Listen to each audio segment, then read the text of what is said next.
Hey guys, just wanted to do another video, and this one I want to talk about some of my other watches that I don't talk about as often.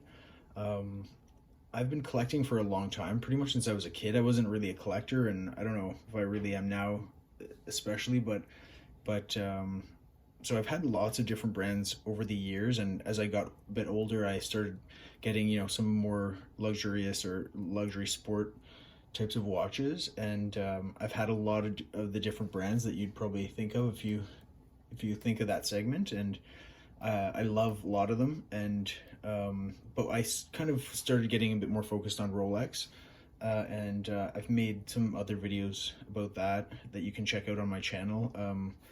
And so I've pretty much got to the point where I have all the Rolexes that I really want that I could ever afford. So I've kind of got my collection of those down. It's kind of like closed a chapter a little bit for that, because I don't really see getting that many other Rolexes. So now I'm gonna try to build back up my collection of other cool, you know, medium end watches. I'm not really like a high end watch guy. I don't think I ever will be, because it doesn't really suit my lifestyle. And I love like high horology watches, but it's just not really something I would wear. At least not now, and I don't really ever see it, to be honest. So yeah, so I wanted to talk about some of the other watches I have that I kind of have left over. Some of them I've got recently, but they're just I guess they're the more affordable ones. They're mostly quartz, and they just have a different purpose. Like, they're kind of functional, and then a lot of these are just left over from when I was a kid. So I just wanted to talk about some of them, and some of them I really like, some of them I don't really like that much anymore, or wouldn't buy again. But yeah, so they all have their different uses. I don't really I got rid of a lot of the other brands that were like worth a bit more, because it was like in my quest to kind of build up my Rolex models, and but I didn't get rid of these because they're not really worth anything, and they're fun to have. I don't think there's anything like, I don't think you could ever have too many watches, really, not for me, because they don't really take up any space, and there's no point to get rid of them unless you're kind of putting them towards something else, I think. So I have a bunch left over. I have actually a lot more than these two, but these are the ones I could grab today, just to make this video. So this was my dad's watch, actually, one of my dad's watches. He died several years ago, and I found this among his stuff, and it's kind of cool because I remember him wearing this as a kid. This was I don't know exactly when this would have been. This was when I was a really little kid, before I really had any watches of my own. I don't know how to read these to see what year they are, but anyway, it's kind of, I just remember him wearing this, and so I'll always keep this. I think it's kind of cool. I never knew, like, I always remember this Marlin from a kid. Obviously Timex, that's like a famous line from Timex for like way back in the day, but so they used Marlin on this watch, but you don't see many of these around anymore, and nobody thinks of this when you say Marlin, but I didn't know that when I was a kid. I thought this was the Marlin. But yeah, so just kind of cool, very sentimental watch. And speaking of that, my dad also had an Iron Man, and he had the older one than this. I think this came out in right around 93. That's when I got it, and I remember Indiglo was like the new thing then. So this was like one of the early Indiglo Ironmans. So he gave this to me as a kid. So this is like pretty much the earliest watch that I still have that was mine. I had other watches probably as a kid, but just like this was my first real watch, and so it's cool. I just re-put a battery into it, and honestly, it's like, it's just got a look like, I put it on this other strap. It's a Luminox, but I don't know where the original strap is. I think it probably broke, but this brings back so many memories. It has such a distinct look, and every time I see it, I know it sounds cheesy or something, but like every time I look at it, it just really, like, it's so familiar. It really brings me back. The font, like the numbers, just exactly how they are, is very evocative for me. So I'm sure a lot of people, if you're watching this video and you're this deep into YouTube watches, to find this, you're probably got sentimental attachments to watches too. There was another watch that I have in another video that's a Seiko that I got from a family friend, and that thing too, because it was much nicer. I didn't think to grab it today, but that was like a big part of it too. It was more like it was a dressier watch, and it wasn't a sports watch. And so it kind of put me onto the idea of like nice looking watches rather than just like cool sporty watches like this. I thought this was really cool when I got it. So yeah, so that I should have had that, but I don't. This one was another, I think this was probably the first one I bought myself, that I thought was like a nice, cool watch. And I can't remember what year it was. It was probably around 95 or 96, maybe 97, something like that. It's I don't know if it was when the ProMaster line was new. This doesn't say ProMaster on it, but it's I think it was pretty soon after Citizen launched the ProMaster line, but I could be very wrong about that. Correct me in the comments if it goes back to like the 70s or something. But yeah, this is a Quartz. It looks now, I like looking back at it now, I think it looks a little bit like almost like a Breguet Type 20 or something along that vein, but it's got it's a Quartz, so they could have put the subdials wherever they wanted, but this was the big thing in those days. I think like a lot of 7750s in this layout with the date. It's kind of got like a faux carbon fiber dial, and I think this was, I don't know when the Eco Drives came out, but I remember seeing a lot of ads for it. Like I liked Citizen in those days. I looked at a lot of the diving watches, you know, like the Anti-Digi divers and with the orange dials and all that, the depth rating or the depth meters and stuff like that. I don't think I ever got one of those exactly, but I was looking at those and I saw the Eco Drives coming out, so it's kind of like into Citizen at that time. I just went into a jewelry store and bought this. I wouldn't say it's a great watch for sure. It's you know, nothing lines up. Like this is pretty much as out of alignment as the bezel could be, but you know, it was a fun watch. Just had that sporty slash pseudo military look that caught my eye at that time. I have the bracelet for it too, but I just have it on the strap right now for no real reason. And then I got this probably, I'm guessing I probably got the Citizen in around 95, and this was probably 96 or 7, probably 96 or so. This was a nice watch. It still is. And this was like kind of a bigger purchase. I think it was like about, I don't know, $400 or $500 in those days. I got it at a store called Burke's, which is in Canada, when they used to carry this brand, and it's a big watch, which I think I liked at that time. It's I think it's a 43. It's a 42 or a 43. So bigger for those days, I think. And now, so it's really cool. It's in really good condition because I barely wore it. So it's one of the reasons, well, I'll keep it anyway, but it's just kind of cool that this is, the light's kind of crazy. I know it's sunset now, but, yeah, it's just a nice watch. I mean, but I didn't know at the time, it's like pretty much a straight 1-for-1 rip off of, a type of Breitling that they had, which you can tell it's obviously like a Navitimer. There was a Navitimer called an Airborne.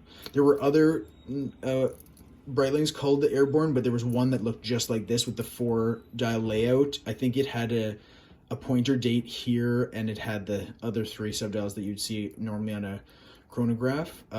This is a Quartz, and it has a lot of functions, so it's actually pretty cool. It has a 12-hour alarm function, which acts as a second time zone, has a pointer date, it has running seconds, and then a 30-minute chronograph. So it's pretty cool. It's a mecha Quartz. It's like has kind of a, I think it probably takes like 3 or 4 times a second, probably 3. I'm not sure. I'd have to actually check that out. I don't have a battery in it just because I never wear it, and so I don't want like the battery to explode or whatever in there. And why there's no real point running the movement constantly, because these will require service after, you know, eventually. I think if you just wear them, like you just run them the whole time. I mean, it's like a 30-year-old watch, I think, at this point, or not 30, but yeah, 20, 25. So yeah, so I just keep it like this. It's kind of like a museum piece, you know. I say that jokingly, but you know, just like safe queen, if you like. So it's nice and thin. It is big. It's bigger than I would wear a watch nowadays. I prefer, the 40 is pretty much as big as I like to go now. But it was just a cool watch that caught my eye. It's the same type of thing. Like I think I was watching a lot of like I don't know what, like Schwarzenegger movies, or who else had watches and movies? Yeah, James Bond for sure. But I kind of, I guess it probably looked a little bit military-esque to me, so it's probably what attracted my attention at that time. So always a cool watch. I had a few of them, but yeah, it's a Quartz chrono with alarm. I did used to use the alarm actually. It's a lot of fun.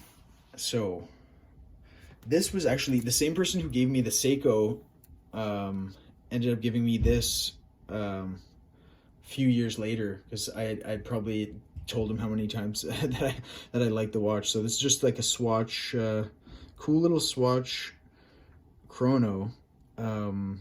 Yeah, I think he got it in Switzerland out of like a vending machine or something, but it's actually a nice size. It is like small for these days, but and I guess it's kind of considered like a kid's watch. Has probably a plastic bracelet, which I have to make another hole in, but yeah, I actually like, I don't know, this kind of shows what a weirdo I am, but I kind of like this size. I think it's about 35, and it wears smaller, I think, because of it doesn't really have lugs, but I think that's a cool size. I don't wear this that much, but I did put a battery in it recently, and I do wear it sometimes just for fun, but it's I think it's kind of cool. So it's like a running joke in my videos how bad the photography and lighting and sound is and everything, but that's my channel. I don't really see it changing, so for all the 40 views it's probably going to get. But yeah, I like these swatches. They're fun. They're just something different to wear, and it's got kind of like a salmon dial, and then two blue subdials, and a sector dial. It's kind of just a cool, fun watch. Tachometer in there. So that's that. Oh yeah, this is a cool watch. I got this cheap on eBay. I was looking for a long time. It's an Elgin, and the reason I got this, I'm like a huge blues guitar fan, and Robert Johnson in one of his songs refers to an Elgin watch. And he says like he's describing basically a woman, and he makes the pun that like she's got a movement as fine as an Elgin watch. So like her movement is as fine as like an Elgin watch's movement. So I thought that was really cool. So like, since I'm a blues guy and a watch guy, this just made sense. So what I did was I looked on eBay for ones that would show the serial number, and I got a serial number back to the years of when he was recording. So basically 36 and 37.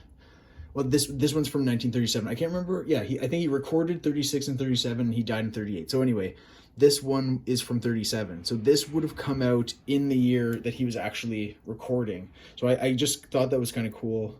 It came on the original leather strap too. So the 1937 is kind of crazy to think of, but it had a orangey leather strap that was pretty much falling apart. I just put a cheapo strap on it. I think it's like a 14 millimeter or something, but it's cool. I think this is a really cool watch. I wouldn't really wear it. It was running when I got it. It stopped running, obviously. I don't think I'll get it serviced, but it just shows like I'm kind of like a watch nerd.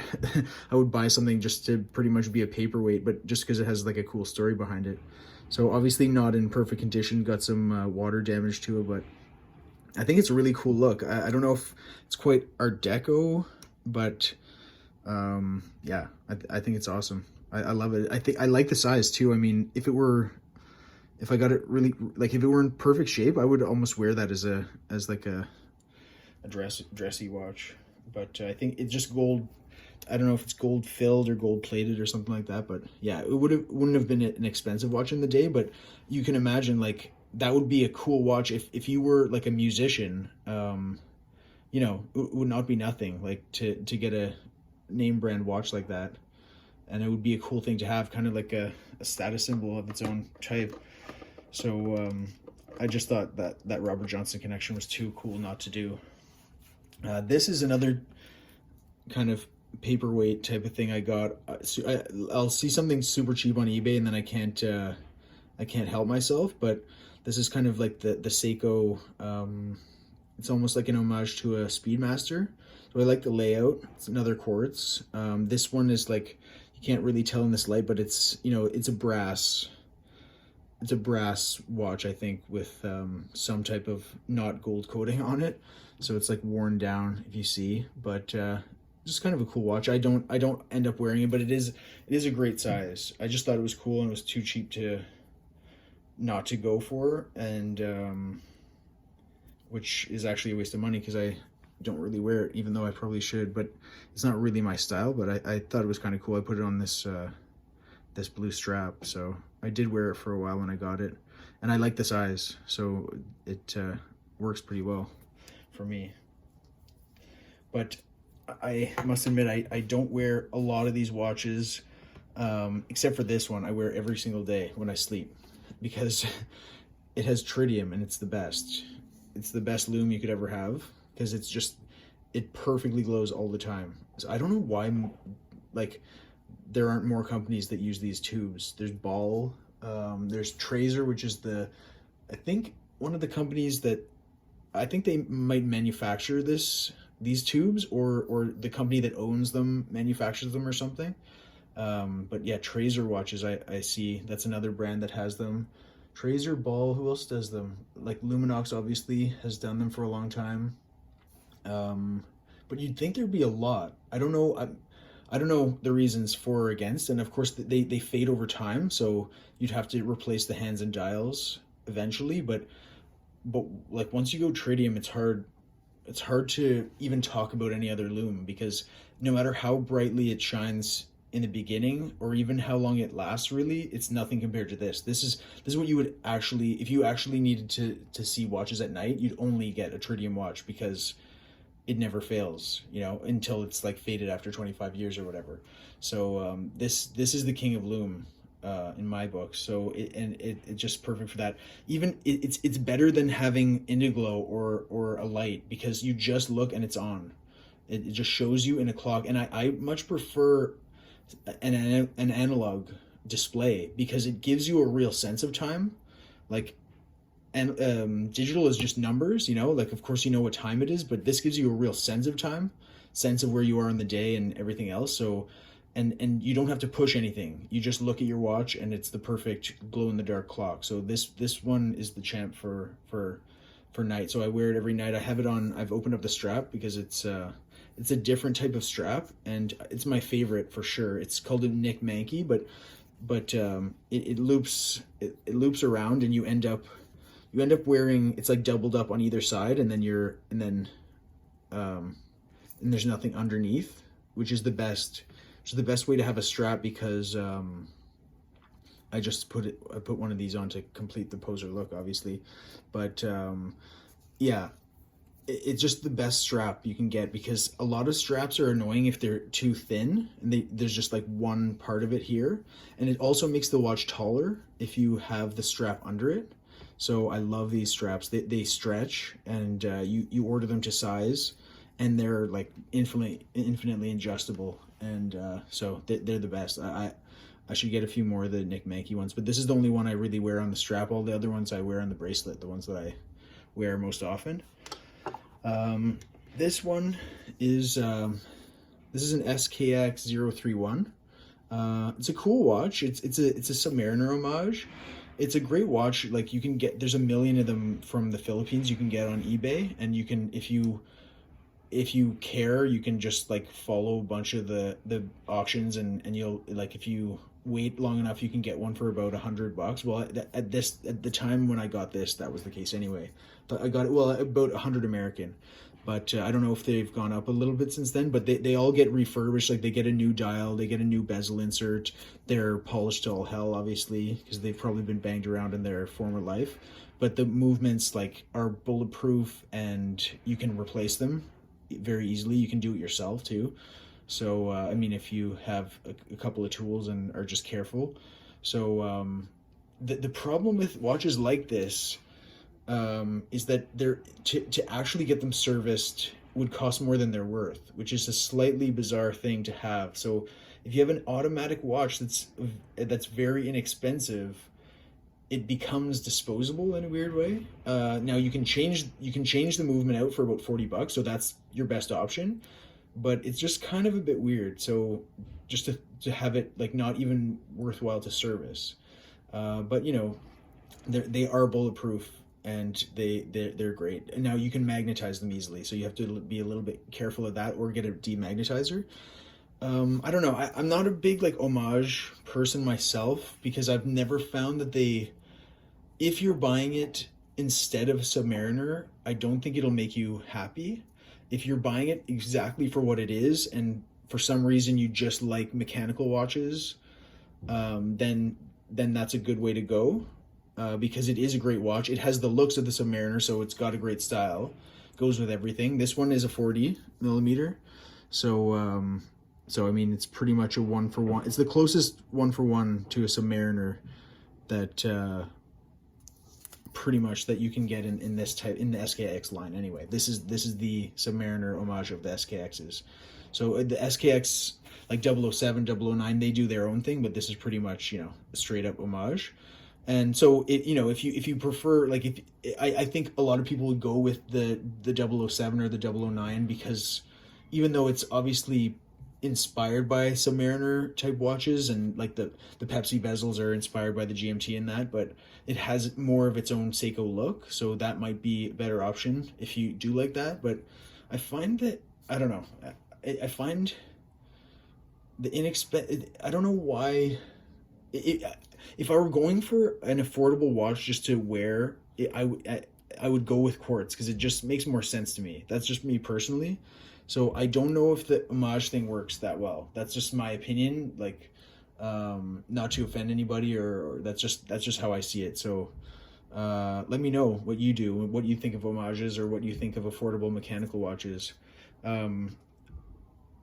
I've never like collected that many affordable mechanical watches, kind of for that reason. Like, if it's not worth the time and money to service, then it's kind of a weird choice to get a mechanical watch in some ways. I don't know, maybe that's just me. And then the last one is, this is like a great kind of like everyday beater. This is one of the ones you'd have, like, if you only had one watch, this would be a great one because it's a good size. Like they're oh yeah, so like this is not a G-Shock, but it's like another type of Casio, and it's got like way more functions. I would definitely go with this type of watch any day over the big chunky Casios. That's just my opinion again, but this pretty much does everything you're going to need it to do. This has some extra stuff like a compass and an altimeter and a barometer, tells you the temperature and the pressure. So it's pretty cool in that sense. But and you know, like it is a good, like, it's a trekking watch. It's a, you know, it's marketed as it's got a lot of things that this doesn't have, and some of them do, but this is just the battery powered. It's not solar. This is solar. It's titanium, you know, so like you might see it as like more rugged, and it's got the light. It's got a lot. It doesn't have actually as many alarms. I can't remember all the features it has, but it has like the triple sensor, it's called. So it has the barometer, altimeter, and compass. So it is good if you're using it for that. I've never found solar watches. I haven't had that many that I use on a constant basis. So they actually end up, if they're in a drawer or they get put away, they end up going to sleep, or they end up like losing their charge. So every again, it's just probably my habits, but every solar watch I've ever had dies. So you have to charge it up in the window for a few days. Fine, that's great. And this actually has been really good. I got this at Costco probably 20 years ago or 15 years ago. So it has always recharged. So it is good. It's chunky. Like, I don't think it's worth the size. Like, it's a 50 millimeter watch. I wear, okay, I should show, because I always wear my watches on my right. Something, yeah, I can talk about that too, but so it's like, it's a 50 millimeter watch. So it's kind of like, I can't really justify wearing a watch this big. It's not very thick, but it is like, it's kind of like, it's like the tuna. It's like kind of a tuna can. It's just a chunk watch. So it has a lot of features, definitely justifiable if you use them, but I don't see getting these big watches or the big G-Shocks as worth it for the size trade-off. That's just for me. I prefer the G-Shocks that are this size, the classic, one of the classic versions of the G-Shock. So this thing fits perfectly. It's nice and slim, and it just like, it's a way better size in my opinion. So I would definitely go for this over a chunkier watch that has a few other features, extra features compared to it. This is a great watch. Again, like it can do everything. But it's a very basic, affordable one. So you know, it doesn't have, it's only 100 meters instead of 200 meters. It's not solar powered. It doesn't get, you know, it doesn't have GPS or some of the things I think some of the other ones of this basic type have. It's just your basic one, but it could be a great beater watch. It could be your, you know, like for me, I always want a nighttime watch because my kids wake me up and they get up early and I want to know like what time it is. But this is way better in my opinion for seeing the time. You don't have to push a button. You just glance at your wrist. It's not like it doesn't wake you up. You have to like find the button and press it and read the numbers. That's just like you look at it and it's a perfect clock, and you're good to go. So anyway, that was just a completely pointless ramble about some of my other watches that are more historical than my newer stuff, and hope you enjoyed it just for fun.